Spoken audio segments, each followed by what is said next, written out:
As we continue looking at the Articles of Faith from the Church of the Nazarene Manual, we're going to look in this video at Article number 5, Sin, Original and Personal. Now, this is a lengthy article of faith, and so we'll break it down section by section, and I'll discuss it as we go through it instead of reading it all and coming to the final conclusion. The first portion of it reads, "We believe that sin came into the world through the disobedience of our first parents and death by sin. We believe that sin is of two kinds, original or depravity and actual or personal sin.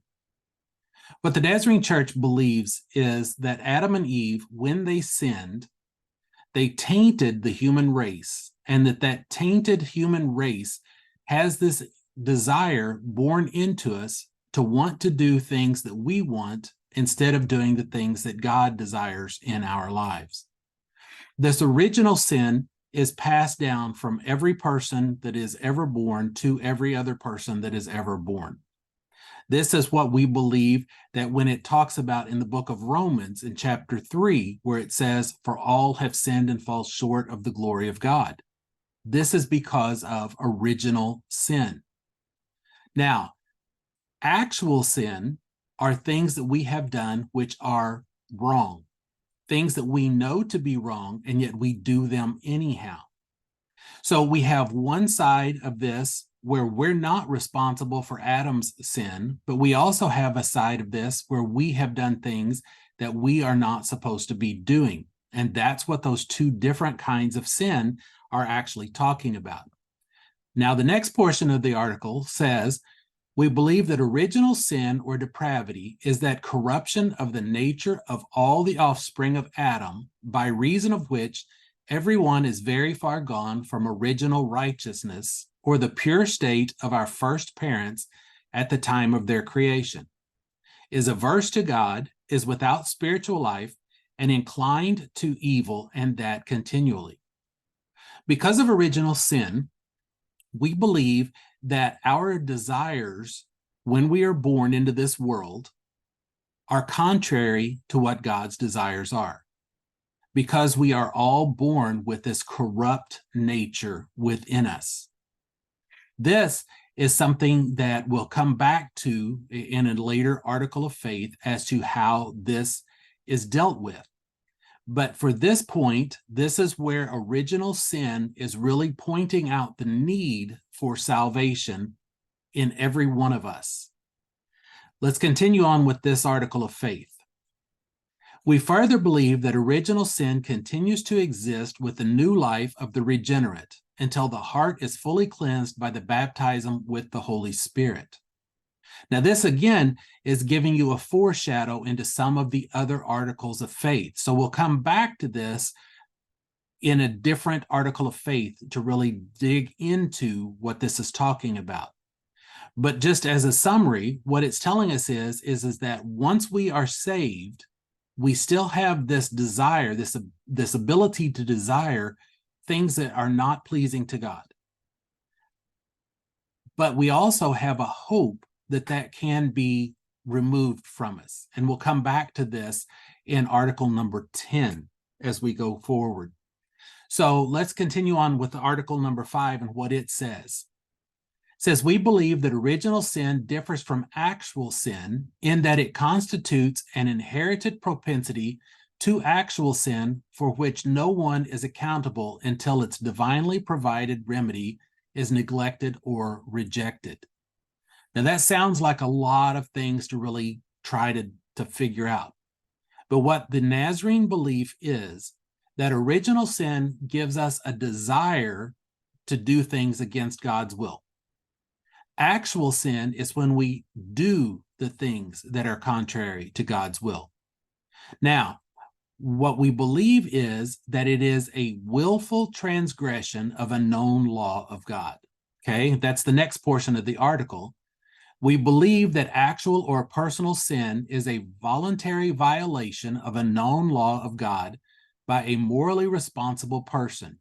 It is therefore not to be confused with involuntary and inescapable shortcomings, infirmities, faults, mistakes, failures, or other deviations from a standard of perfect conduct that are the residual effects of the fall. Again, this is a lot of words to explain this, but what it means is we believe sin to be a willful violation, a voluntary violation. We choose to do what we know to be wrong. If we believe that stealing is sin and we steal, we have committed sin. This is different than other people define sin, because some people believe sin is anything short of absolute perfection in the life of a believer. Nazarenes believe in a Wesleyan view of sin. We are only held accountable for the sins that we know we have done something wrong because we have looked at it, we understand that it's wrong, and we've decided to do it anyhow. And so this article, as it's coming down through, it talks about original sin, which makes us want to violate God's law. Actual sin is when we decide to violate what we know to be God's law. We continue on. However, such innocent effects do not include attitudes or responses contrary to the Spirit of Christ, which may properly be called sins of the Spirit. We believe that personal sin is primarily and essentially a violation of the law of love, and that in relation to Christ, sin may be defined as unbelief.